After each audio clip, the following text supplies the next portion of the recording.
중세 교부들은 사람들이 범죄하는 죄악 7가지, 아주 심각한 죄 7가지를 꼽았습니다. 교만, 탐욕, 정욕, 질투, 탐식, 분노, 게으름. 이 7가지가 아주 심각한 죄가 되는 이유는 다른 죄악을 낳기 때문입니다. 이 7가지 죄 중에서 가장 강력한 감정을 일으키는 죄가 바로 질투입니다. 질투는 우리의 감정이라고 하는 에너지를 집중시켜서 우리를 지배합니다. 일단 질투가 시작되면 우리는 이 속에서 헤어나오기가 어렵습니다. 왜냐하면 질투는 불타는 강력한 파괴적 감정을 동반하기 때문입니다. 질투심이 강한 독수리 한 마리가 선물을 가지고 와서 사냥꾼에게 부탁을 했습니다. 사냥꾼 아저씨, 저기 앉아있는 독수리에게 활을 쏘아 주십시오. 나는 저 독수리가 미워 죽겠어요. 그랬더니 사냥꾼은 쏘아 줄 테니까, 활 쏘아 줄 테니까 대신에 내 날개 깃털을 몇 개 뽑아달라 그랬습니다. 독수리는 기꺼이 자기 깃털을 뽑아 주었습니다.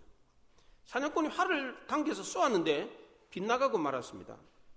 약이 오른 독수리는 계속해서 자기의 날개털을 뽑아주면서 사냥꾼을 독촉했습니다. 그런데 사냥꾼이 쏘는 화살은 계속해서 빗나갔습니다. 질투심에 불탄 독수리는 그때마다 자기 털을 뽑아주었습니다. 결국 이 독수리는 날개털이 거의 다 뽑혀가지고 날 수 없게 되었습니다. 사냥꾼은 질투심 많은 이 독수리를 잡아갔습니다. 유대 민담에도 이와 비슷한 이야기가 나옵니다. 어느 날 천사가 두 여행객과 여행을 하고 있었습니다. 그 중에 한 사람은 욕심이 많은 사람이었고 또 한 사람은 질투심이 많은 사람이었습니다. 한참 여행을 하다가 천사가 이 여행객들과 떨어지면서 이제 떠나가면서 두 분 중에 먼저 저에게 소원을 비는 자에게 그 소원을 들어주겠습니다. 그리고 두 번째 사람은 첫 번째 사람이 얻은 것에 2배를 주겠습니다. 이렇게 말을 했어요. 그랬더니 욕심이 많은 사람은 상대방이 자기보다 갑절을 받을 걸 생각해서 먼저 말을 하지 않았습니다. 질투심이 많은 사람도 상대방이 자기보다 더 많은 것을 받는 것을 견디지 못해서 말을 하지 못했습니다. 이렇게 한참 동안 서로 눈치만 보고 있다가 참다 못한 욕심이 많은 사람이 질투심 많은 사람의 목을 잡고 먼저 말해. 안 그러면 내가 죽일 거야. 어쩔 수 없이 질투심 많은 사람이 하는 수 없이 천사에게 내 소원은 눈 하나가 먼 맹인이 되는 것입니다. 그랬더니 그 순간에 질투심 많은 사람은 한쪽 눈이 먼 맹인이 되었고 욕심이 많은 사람은 두 쪽 눈이 다 먼 맹인이 되고 말았습니다. 최상의 기회를 얻을 수 있는 그 기회가 시기와 질투심 때문에 지옥으로 변하고 말았습니다. 질투는 이런 무서운 감정적 에너지를 내포하고 있습니다. 구약 성경에 질투심이 눈이 멀어서 인생을 망친 사람이 있습니다. 그가 바로 사울 왕입니다.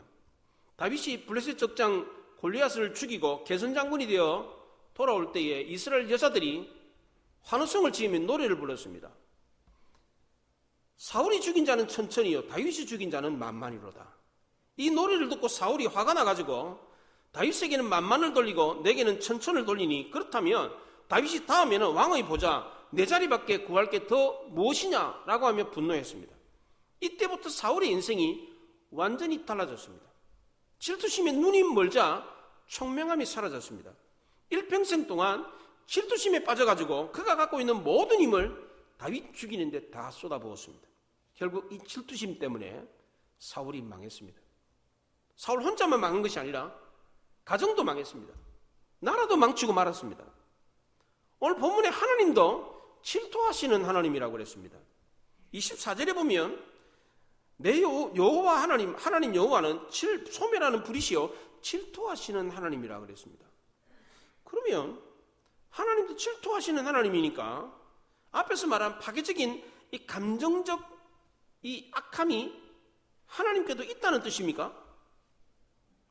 그리스 로마 신화의 신들처럼 하나님도 시기 질투하는 신입니까? 성경에 질투하는 하나님이라는 이야기가 종종 나옵니다. 이 표현을 어떻게 이해해야 합니까? 문자적으로 그대로 이해해야 됩니까? 그렇지 않습니다. 질투하시는 하나님이라는 말은 신인 동용론적인 표현입니다. 이것은 하나님에 대해서 표현할 때에 인간의 언어로 표현한 것을 뜻합니다. 성경에는 신인 동용론적인 표현들이 자주 나옵니다. 하나님의 손가락, 하나님의 등, 하나님의 팔, 이런 말이 나오면 하나님이 형상이 없는데 팔이 어디 있고 뭐 손가락이 어디 있습니까? 하나님이 들으시고 보시고 냄새 맡으셨다.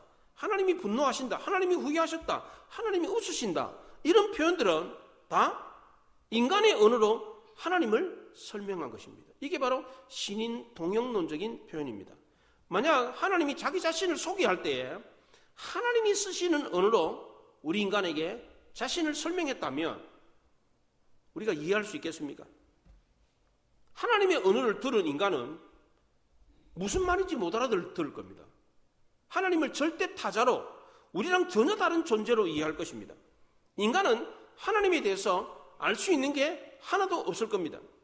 개미에게 인간의 언어로 인간을 소개한다면 개미가 인간을 이해하겠습니까? 개미한테 기어다니는 개미한테 얘 개미야, 나 인간이야, 나는 이런 존재야, 하루 종일 말을 한다고 해도 개미가 알아듣겠습니까? 못 알아듣죠.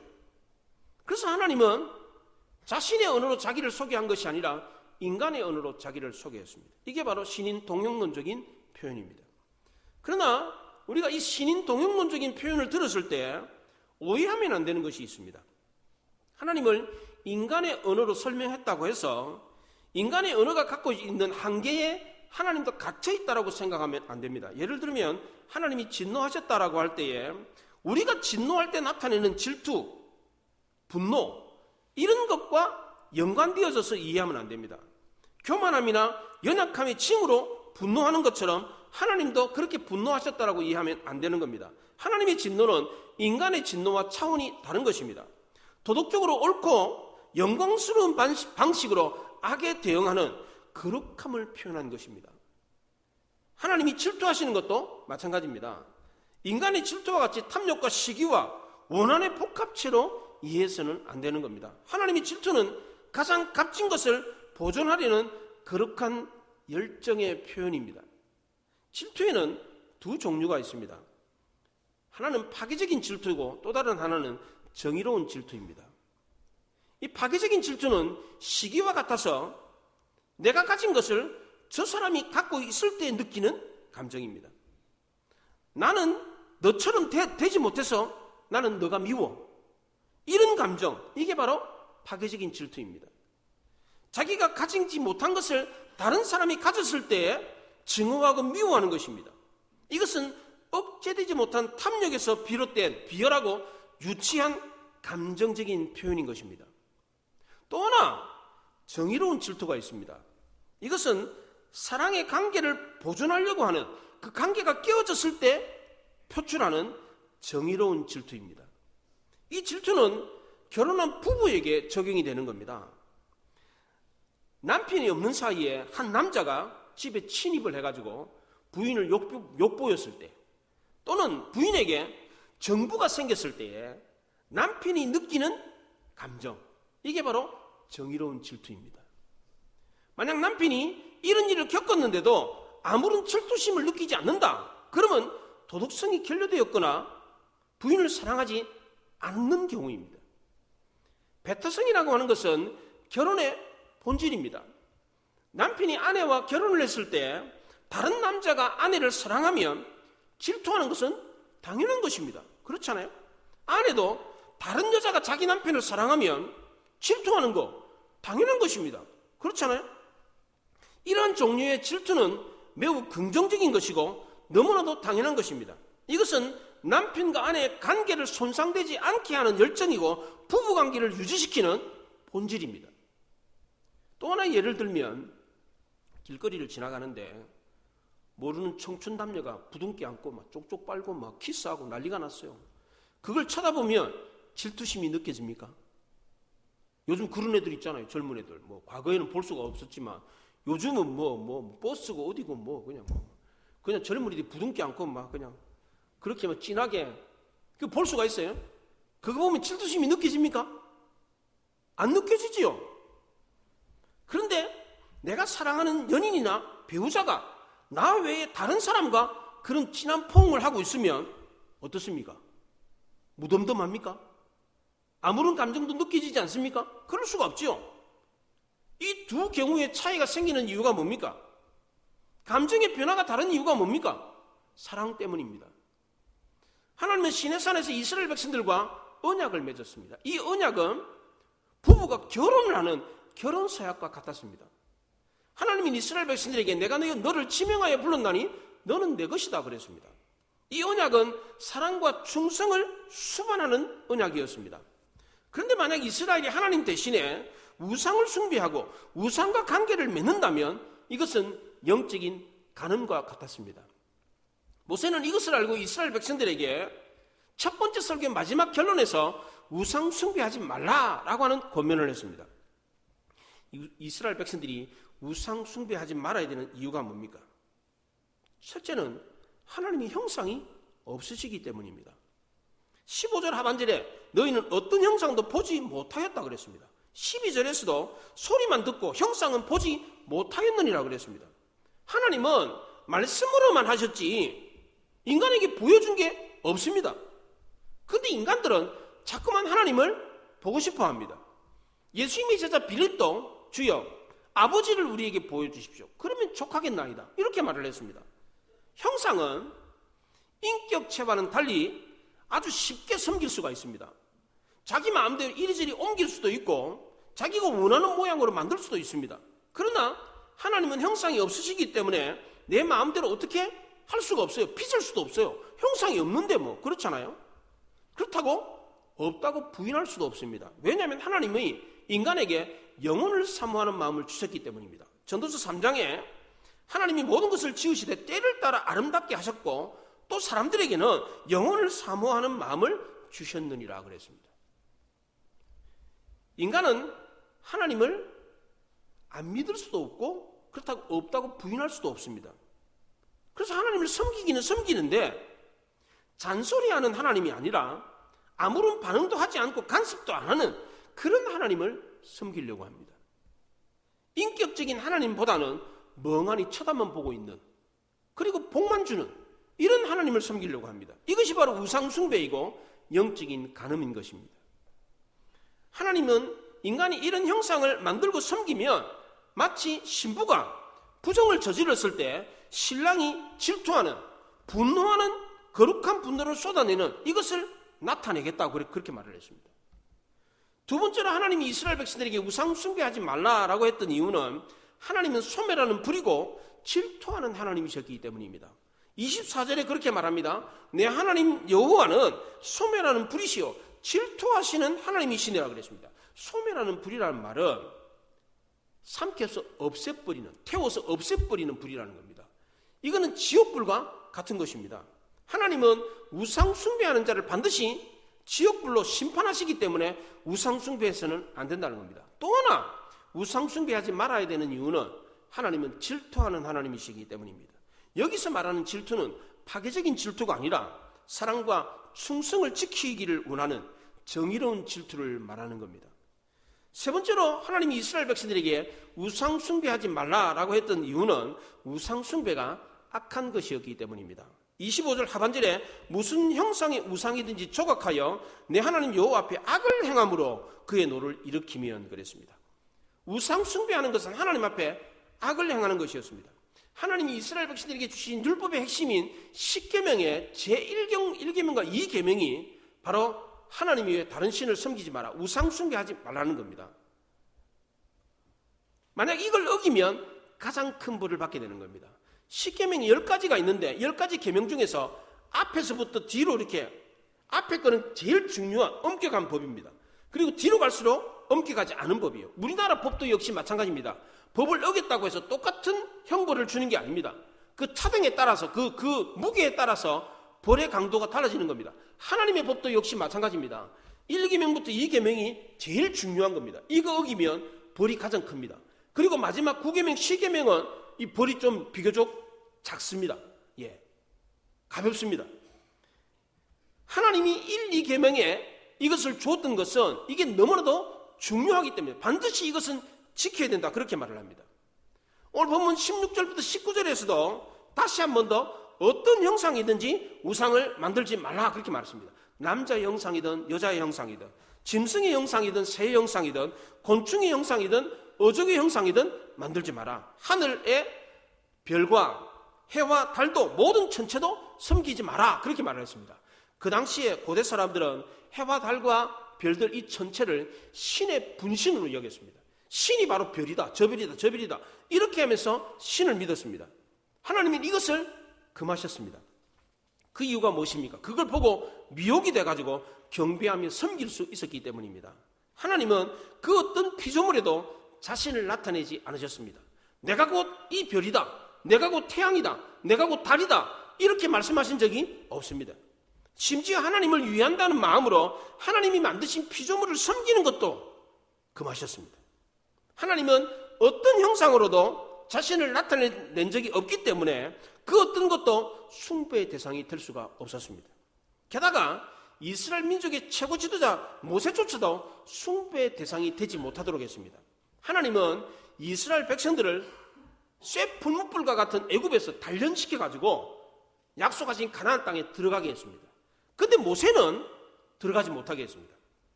21절과 22절에 보면 여호와께서 너희로 말미암아 내게 진노하사 내게 요단을 건너지 못하며 내 하나님 여호와께서 내게 기업으로 주신 그 아름다운 땅에 들어가지 못하게 하리라 맹세하셨은즉 나는 이 땅에서 죽고 요단을 건너지 못하려니와 너희는 건너가서 그 아름다운 땅을 얻으리니, 그랬습니다. 광야에서 그렇게 범죄하고 하나님을 배반했던 이스라엘 백성들은 가나안 땅에 들어가게 했는데 모세는 뭘 잘못했다고 가나안 땅에 못 들어가게 합니까? 그렇잖아요. 모세는 무리바에서 백성들이 물이 없다고 원망했을 때 딱 한 번 분노해가지고 하나님의 영광을 가린 적이 있었습니다. 이것 때문에 모세는 가나안 땅에 못 들어가게 되었습니다. 이것은 겉으로 드러나는 이유였습니다. 겉으로 드러나지 않는 이면적인 더 중요한 이유가 있었습니다. 그게 무엇입니까? 모세가 하나님을 대신해서 이스라엘 백성들이 섬길 우상이 될 수 있었기 때문입니다. 그래서 유다서 1장 9절에 보면 천사장 미카엘이 모세의 시체를 놓고 마귀와 싸웠습니다. 마귀가 모세의 시체를 가져가려고 했어요. 그래서 하나님이 천사장 미카엘을 보내가지고 그 마귀를 막았어요. 하나님의 이름으로 명하노니 하나님이 너를 구제주신다, 그러면서 마귀를 물리쳤어요. 그럼 마귀는 왜 모세의 지체를 가져가려고 다퉜습니까? 이 모세의 지체가 하나님을 대신해서 섬길 수 있는 우상이 될 수 있었기 때문입니다. 그렇잖아요. 그 광야에서 그 놀라운 기적을 일으켰던 모세가 묻혀있는 무덤이라 그러면 사람들이 거기 가서 비나이다 비나이다 빌지 않겠어요? 심지어 신명기 34장에 보면 벳보을 맞은편 모압 땅에는 골짜기에 장사되었고 오늘까지 그가 묻힌 곳을 아는 자가 없느니라 그랬어요. 모세가 묻힌 곳을 아무도 모르게 했어요. 심지어 하나님은 모세가 120세에 죽었을 때 기력이 쇠하지 않고 눈이 흐리지 않았어요. 건강이 나빠가지고 죽은 게 아닙니다. 건강했어요. 더 살 수 있었는데 하나님이 모세를 죽여가지고 그 시체를 갖다가 파묻었는데 아무도 모르게 했어요. 그 이유가 뭡니까? 모세가 우상이 될 수 있었기 때문입니다. 분열왕국 시대에 남유다의 히스기야 왕은 유다 백성들이 우상 숭배하는 악습이 있어가 이 악습을 끊기 위해서 모세가 만들었던 노뱀을 부셔버렸습니다. 이스라엘 백성들은 이 모세가 만들었던 그 노뱀, 그 장대 위에 이 뱀이 이렇게 있잖아요. 그거 봤을 때 사람들이 병이 났잖아요. 그래가지고 그걸 보고는 비나이다 비나이다 내 병 낫게 해주십시오 이렇게 빌었어요. 사람들이 그걸 누수단이라고 유명한 이름으로 불렸어요. 그 막대기가, 그 쇠막대기가 그렇게 유명한 이름으로 유대사회에 불렸어요. 히스기야 왕은 과감하게 그 모세가 만든 노뱀조차도 그냥 부셔버렸습니다. 아깝지 않겠어요? 그 유물인데 얼마나 대단한 유물입니까? 그 유물조차도 그냥 부셔버렸습니다. 왜 그랬습니까? 그것조차도 우상이 될 수 있었기 때문입니다. 이렇게 하신 가장 큰 이유가 뭡니까? 하나님은 질투하는 하나님이셨기 때문입니다. 그렇다면 하나님이 질투하시는 이유가 뭡니까? 첫째는 하나님이 사랑하시는 이스라엘이 한눈 팔 가능성이 있었기 때문입니다.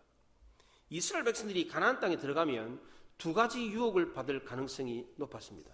하나는 하나님이 주신 말씀으로만 만족하지 못하고 가나안 사람들처럼 어떤 형상을 만들어서 하나님 대신 섬기려고 하는 유혹을 받았습니다. 눈에 보이는 형상을 만들어 놓고 그걸 신이라고 믿고 섬기려고 하는 것이 인간의 본능입니다. 왜 사람들이 나무나 돌이나 쇳덩어리를 깎아가지고 거기다 절을 하고 숭배를 합니까? 인간의 내면에게는 다 종교심이 있기 때문입니다. 그래서 사람들이 지나가다가 이렇게 깊은 산에 지나가다가 큰 나무가 있잖아요. 그걸 이렇게 쳐다보고 와 이런 느낌이 듭니다. 큰 돌을 보면 와 하는 느낌이 듭니다. 그리고는 거기에 뭐가 있는 것 같아. 그 거룩하고 그 장엄함에 뭐가 있는 것 같아. 무슨 신 같은 게 막 엄청난 힘이 막 있는 것 같아요. 바다에 큰 파도가 엄청난 파도가 막 치는 걸 보잖아요. 그 큰 힘을 보고 그 파도를 움직이는 뭔가가 있는 것 같아. 그래서 사람들이 거기다 대고 막 비는 거예요. 막. 이게 뭐예요? 종교심입니다. 모든 사람에게 이 종교심이 본능적으로 있습니다. 사람들은 하나님의 말씀을 듣고 믿기보다는 눈으로 보고 손으로 만져서 확인해서 믿고 싶어 합니다. 그래서 어떤 형상을 만들려고 합니다. 이렇게 하면 그 형상에 신심을 부여하게 돼가지고 마치 거기에 신이 있는 것처럼 해가지고 귀신이 거기에 깃듭니다. 우상은 본래 돌덩어리입니다. 나무 조각입니다. 쇳덩어리에 불과합니다. 그런데 사람들이 거기에 신이 있는 것처럼 엎드려 절을 하고 막 빌잖아요. 그러면 거기 귀신이어가지고 딱 달라붙어요. 이게 바로 귀신을 부르는 행위입니다. 그냥 돌덩어리고 나무 조각이고 쇳덩어리에 불과한데 거기에다가 비면 귀신을 섬기는 행위가 되는 겁니다. 마귀 사탄은 이런 방법으로 사람들이 하나님이 아니라 귀신을 섬기도록 유혹을 합니다. 그럼 하나님도 이게 인간의 본성이니까 이런 형상을 만들어가지고 하나님을 섬기게 하면 좋잖아요. 그게 본능이니까. 하나님 그렇게 하셨습니까? 그렇지 않습니다. 하나님이 이스라엘 백성들에게 보아라 이스라엘 이렇게 말하지 않고 들으라 이스라엘 그렇게 말씀했습니다. 하나님이 진리를 깨닫게 하는 방법은 보는 것이 아니라 듣는 것이었습니다. 불교에서도 도를 깨우치는 방법은 보는 것이 아니라 듣는 것입니다. 불교인들이 관세음보살 이러잖아요. 관세음, 볼간자에 세상세자에 소리음자입니다. 세상의 소리를 들으면 보살이 된다는 겁니다. 그게 관세음보살이에요. 불교에서도 도를 깨우치는 진리를 깨우치는 방법이 듣는 겁니다. 듣는 거. 예. 하나님도 이스라엘 백성들에게 말씀을 들려주었습니다. 그럼 우리는 하나님 말씀을 들을 때에 종교심이 올바른 방향으로 가서 하나님 말씀을 제대로 깨달을 수가 있는 것입니다. 또 하나 이스라엘 백성들이 가나안 땅에 들어가면 받게 될 유혹은 다른 이방 종교였습니다. 하나님이 이스라엘 백성들에게 다른 신을 섬기면 망하리라 그랬습니다. 그런데 가나안 땅에 들어가 보니까 하나님의 말씀과는 달랐습니다. 이방 종교를 믿는 사람들이 망해야 되는데 망한 게 아니에요. 보니까 하나님만이 참 신이고 하나님만 섬겨야 되고 다른 신을 섬기면 망한다 그랬는데 현실은 그렇지 않았습니다. 이방 신을 섬기는 사람들이 더 잘 살고 있었어요. 더 발달된 문명에 더 잘 사는 거예요. 우리 주위를 돌아봐도 그렇지 않습니까? 우리보다 세상 사람들이 더 잘 사는 것 같지 않습니까? 또 이스라엘 백성들이 이방 종교의 유혹에 빠진 것은 바로 우상이었습니다. 이스라엘 백성들은 하나님의 형상이 없었기 때문에 우상을 만들 수가 없었습니다. 하나님도 그 어떤 형상도 만들지 마라 그랬습니다. 그런데 가나안 땅에 들어가 보니까 가나안 사람들이 섬기는 신은 다 우상이 있습니다. 형상이 있습니다. 그래서 눈으로 볼 수 있고 손으로 만질 수도 있습니다. 그러니까 가나안 신들이 더 구체적이고 더 생생하게 느껴졌습니다. 이에 비해서 이스라엘 백성들이 섬기는 하나님은 형상이 없습니다. 너무나도 막연합니다. 생생하게 느껴지는 것도 없어요. 불교나 캐토릭을 한번 생각해 보십시오. 불교는 사찰에 가면 막 이렇게 형상이 있잖아요. 보살 신상들이 있잖아요. 그렇잖아요. 캐토릭도 그래요. 마리아상 이렇게 해가지고 애기 안고 있는 거 신상들이 있어요. 여기저기 막 신상을 막 꾸며놨어요. 그래서 들어가 보면 와 신이 이렇게 있구나. 신이 있구나. 그래서 거기다 대고 사람들이 머리를 숙이고 막 빕니다. 근데 교회 들어오면 여기 신이 있네. 느껴지는 게 뭐가 있습니까? 뭐가 있어요? 여기 신이 있구나. 이게 느껴지는 형상물이 뭐가 있습니까? 하나도 없습니다. 하나도. 심지어 십자가도 걸지 못하게 합니다. 십자가를 보고 저기에 예수님 매달려 있구나 이 생각할까 봐 십자가도 걸지 못하게 합니다. 예배당에 들어오면 하나님이 여기 계시구나, 하나님이 신이 여기 계시구나 느낄 수 있는 아무런 형상이 없습니다. 그래서 가나안 땅에 들어간 이스라엘 백성들은 우리도 신상을 만들어가지고 하나님의 신이 있는 것처럼 느끼게 하자, 이런 유혹을 받았습니다. 왜 하나님은 이스라엘 백성들에게 이런 유혹을 받게 하십니까? 이스라엘 백성들이 더 성숙해지도록 하기 위해서였습니다. 다른 민족이 아무리 우상을 섬겨가지고 복을 받는다고 할지라도 그거 부러워하지 말고 하나님 주시는 복으로 만족하라, 이걸 가르치기 위해서였습니다. 고대 사회에서는 국제 간에 교류를 하거나 무역을 할 때 각자 자기네들의 신을 이렇게 교환하는 그런 문화가 있었습니다. 이것은 하나님이 허락하시는 게 아니었습니다. 국제사회에서 그러면 교류도 하지 말고 감 쌓고 고립해서 살아라, 그런 뜻입니까? 그렇지 않습니다. 외국과 교류는 하더라도 신은 주고받지 말라는 겁니다. 그런데 이스라엘 백성들은 이런 하나님의 가르침을 따르지 않았습니다. 우상은 단지 인간의 생각에 불과하다라고 대수롭지 않게 여겼습니다. 그런데 그렇지 않았습니다. 우상은 하나님이 가장 싫어하는 것이었고 이스라엘에서 하나님의 은혜와 복을 빼앗아가는 영적인 거머리와 같았습니다. 결국 이스라엘은 우상을 두려움으로 인해 가지고 하나님의 은혜와 능력을 다 잃어버렸습니다. 곧바로 하나님의 말씀이 없는 암흑기 사사시대가 도래하고 말았습니다. 계속되는 이방민족의 침략으로 인해 가지고 이스라엘은 단 하루도 편할 날이 없었습니다. 결국 나라가 망하고 나라 없는 민족으로 1900년 동안 전 세계를 떠돌아다니는 민족이 되고 말았습니다. 이게 역사예요. 현실입니다. 오늘날 우리 시대를 살고 있는 지금 우리도 역시 마찬가지입니다. 눈에 보이지 않는 하나님보다는 눈에 보이는 구체적이고 생생한 이방신을 섬기고 싶은 유혹이 듭니다. 세상 사람들이 섬기는 신이 더 현실적이고 더 풍요로운 복을 주는 것처럼 느껴집니다. 주일날 교회 와가지고 예배 드리는 것보다 산에 등산 가고 해외여행 다니는 게 더 재미있고 더 풍요롭다, 이렇게 생각을 합니다. 실제로 우리 예수 믿는 사람들 중에도 주일날 예배 드리지 않고 이렇게 사는 사람들이 많이 있습니다. 하나님께 예배를 드리는 것보다 세상에 나가서 즐기는 것이 더 재밌고 유익하다, 이런 생각을 하는 사람들이 있습니다. 이것이 바로 오늘날 성도들이 도전받고 있는 이방신에 대한 유혹인 것입니다. 이런 유혹에 빠져서 하나님을 멀리하고 세상을 가까이 하는 사람은 마치 아내가 남의 남자에게 키스를 하고 포옹하는 것과 같은 것입니다. 이런 모습을 본 남편은 어떻겠습니까? 가만히 있겠습니까? 그럴 수가 없죠. 정의로운 질투를 불처럼 나타낼 수밖에 없는 겁니다. 우리 하나님도 역시 마찬가지입니다. 왜 그래요? 우리가 하나님의 신부이기 때문입니다. 두 번째로 하나님이 질투하시는 이유는 하나님이 이스라엘을 너무너무 사랑하셨기 때문입니다. 하나님의 사랑은 곧 질투였습니다. 사랑하지 않으면 질투할 이유도 없습니다. 하나님은 우리를 너무너무 사랑하셔서 어떻게 하셨습니까? 하나밖에 없는 독생자 예수 그리스도를 우리를 대신해서 십자가에 못 박혀 죽게 하셨습니다. 이것이 바로 성경에서 가장 유명한 구절 요한복음 3장 16절입니다. 우리 다 같이 외워볼까요? 하나님이 세상을 이처럼 사랑하사 독생자를 주셨으니 이는 그를 믿는 자마다 멸망하지 않고 영생을 얻게 하려 하심이라 그랬습니다. 하나님의 사랑은 주는 사랑이었습니다. 그것도 가장 귀한 것을 우리 위에 아끼지 않고 다 주었습니다. 모세는 이런 놀라운 사랑을 이스라엘 백성들이 자손만대 알 수 있도록 하나님의 말씀을 전해주었습니다. 그래서 모세는 이스라엘 백성들에게 보아라 이스라엘, 만져봐라 이스라엘 이렇게 말하지 않고 들으라 이스라엘 이렇게 말을 했습니다. 히브리서 저자도 히브리서 1장 1절에서 옛적의 선자들을 통하여 여러 부분과 여러 모양 우리 조상들에게 말씀하신 하나님이라고 그랬습니다. 성경 저자는 이 하나님의 놀라운 사랑을 들려주었습니다. 보여준 게 아닙니다.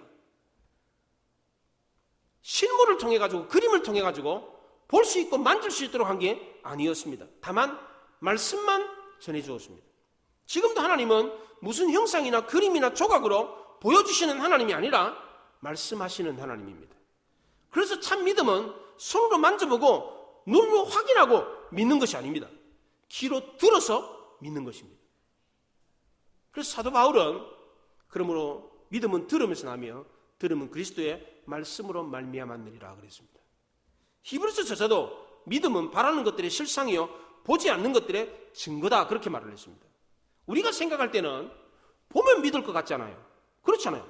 보면 믿을 수 있을 것 같아. 그렇잖아요. 근데 보고 믿는 것은 믿는 게 아닙니다. 확인하는 겁니다. 그렇잖아요. 보고 확인했는데 뭘 또 믿어? 이게 물컵입니다. 믿으십시오. 그럼 믿겠습니까? 믿을 게 뭐 있어 확인했는데. 그렇잖아요. 보고 믿는 거는 믿는 게 아니고 확인하는 거지. 믿는 거는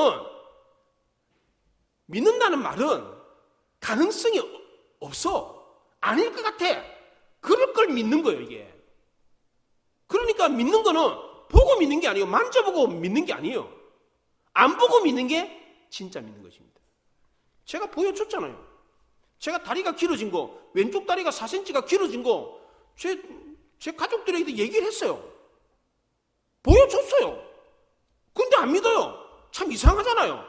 보면 믿을 것 같은데 안 믿습니다. 믿음은 본다고 해서 믿어지는 게 아닙니다. 믿음은 들으면서 생기는 겁니다. 우리를 사랑하시는 하나님과 인격적인 대화를 나눌 때 그 사랑을 깨닫고 믿음이 생기는 겁니다. 그러므로 우리는 하나님이 우리에게 들리신 말씀에 귀를 기울여야 됩니다. 이 말씀을 진중하게 들음으로 깨닫는 은혜가 임하는 것을 경험할 수 있기를 바랍니다. 오늘 이 시간 이 말씀을 듣는 우리 모두에게 깨닫는 은혜가 임해서 말씀이 믿어지는 역사가 일어날 수 있기를 바랍니다. 기도하겠습니다. 말씀을 생각하며 기도합니다.